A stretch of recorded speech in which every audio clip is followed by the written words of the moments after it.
asi nini so zvandinofunga so zvinonditakudza mutoro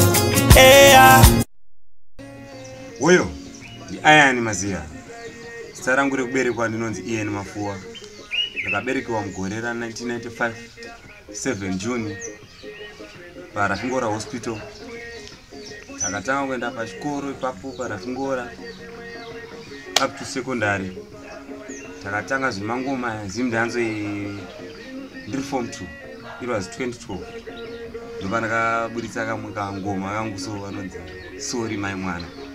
Ngoma rakambotenderera iroro but nekuda kwema areas atinenge tiri sezvimbopasa patakazomborova futi kwa Trojan rakangotenderera futi but rakangopa freestyle rechingoma ichocho Maziya.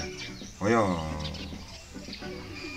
TNT family ini ayani na wananemu baby moyo wangu wakautakura ndichakuunzira maye une mutakura ukandimanyira baby ndichakubabura tonange kumundati sorry eme mai mwana sorry eme mai mwana ukandiona ndichifamba nemumwe usagaye zvimwe baby ndiwe wandinoda ndati sorry eme mai mwana.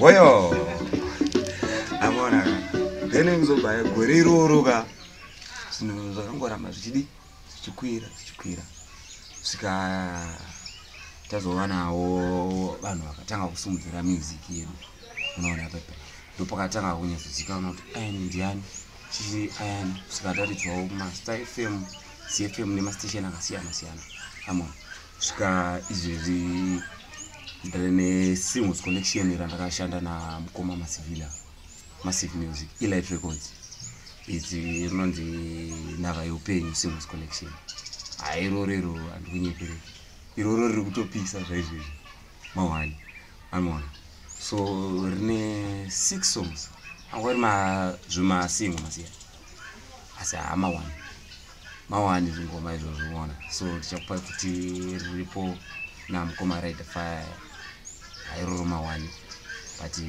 muchaona kuti munozongoita subscribe papage rakanzi Elite Records motora mangoma acho imomo Maziya.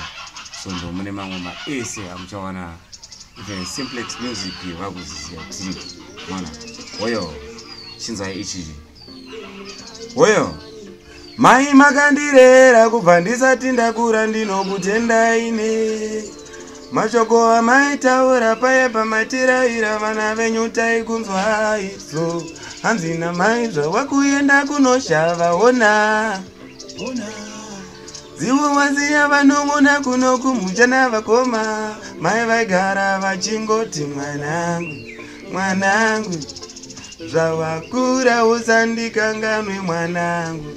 Oyo izvi zvinondirwadza muona because life yatakakura tichirarama yakaoma but ndinotenda TNT family big up to you mawani Maziya vakasimudzira music kusvika pandiri nhasi mona tizotenda futi Rider Records Elder Night makamira chimudara chedu nanhasi chimudara chedu Maziya.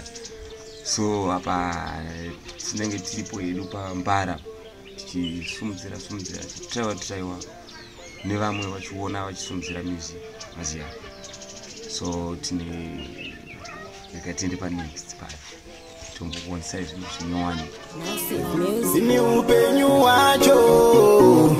upenyu wacho inini wandiremera baba ndona simba rekumboshanda zvangu inini ndona simba rekumboshanda zvangu inini zvabiso saunoita zvizibo usatibata tinoda kuenda mberi laifiso zvaunoita zvisipo usatibate tinoda kuenda kumberi pawakabata pakakwana zvawakatora zvakakwana siya tiende satani siya tiende mberi usatizondera mhepo dzakaipa zvandinoshowira ndoda zvigoita asi laifiso saunoita zvisi